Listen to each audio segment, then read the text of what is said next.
হয় এঞ্জেলা এটা কথা ক'ব লাগিব যে মহানগৰীত যিটো কালি দুৰ্ঘটনা সংঘটিত হ'ল এই মহানগৰীত দেখিছে আপোনালোকে আমাৰ বেক চাইডে আছে এখন শ্ৰদ্ধাঞ্জলি উৰণ সেতু অৰ্থাৎ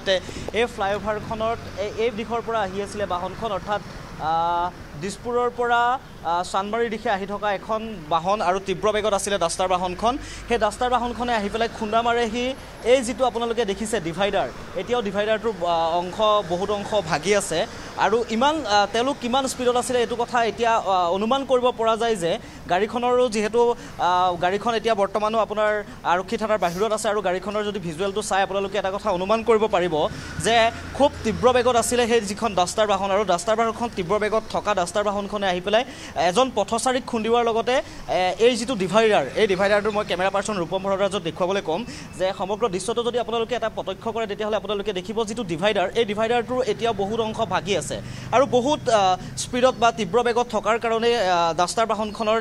এইদৰে ডাষ্টাৰ বাহনখনে খুন্দা মাৰে আৰু যিখিনি প্ৰত্যক্ষদৰ্শী আছিল প্ৰত্যক্ষদৰ্শীসকলে এটা কথা ক'ব বিচাৰে যে প্ৰত্যক্ষদৰ্শীসকলৰ অভিযোগ যে এজন পথচাৰীকো খুন্দিয়াইছে অৰ্থাৎ যদি আমি এটা কথা কওঁ যে ঘটনাটোৰ যদি আমি সময়টো কওঁ প্ৰায় 12 বজাৰ পিছত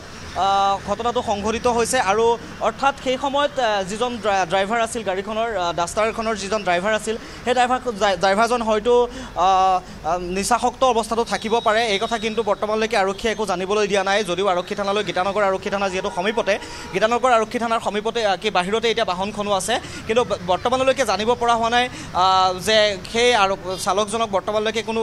কৰায়ত্ব কৰা নাই বা আটক কৰা নাই বা তেওঁলোক সোধা পোছাও কৰা নাই তেওঁ নিচাসক্ত আছিলে নেকি বৰ্তমানলৈকে আৰু ঘটনাত বৰ বিশেষ তেনেদৰে কোনো লোক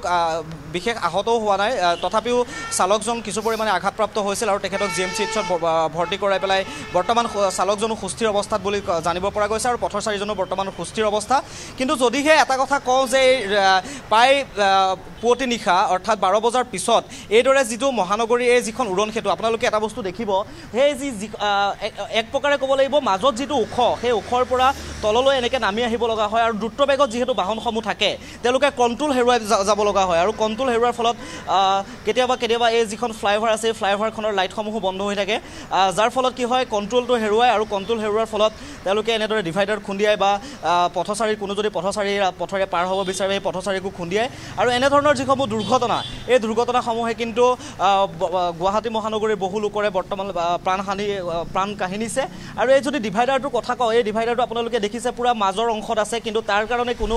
এইফালৰ পৰা ফ্লাইঅভাৰটো এইফালৰ পৰা উঠি যাওঁতেই হওক বা নামি আহোঁতেই হওক তাৰ মাজত কোনো সাংকেতিক চিহ্ন বা নাই বা তাত তেনেকুৱা ধৰণৰ কোনো ৰেলিঙৰ ব্যৱস্থা কৰা নাই যে মানুহে আপোনাৰ দুইটা ৰাস্তাৰ পৰা দুভাগ হৈ পেলাই তেওঁলোক নামিব পাৰিব বা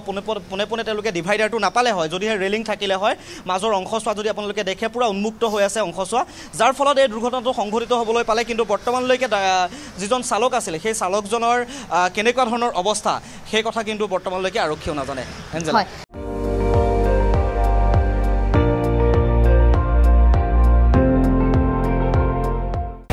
আপুনি চাই আছে ND24 সৰ্বশ্ৰেষ্ঠ নহয় সৰ্বোত্তমৰ দৌৰ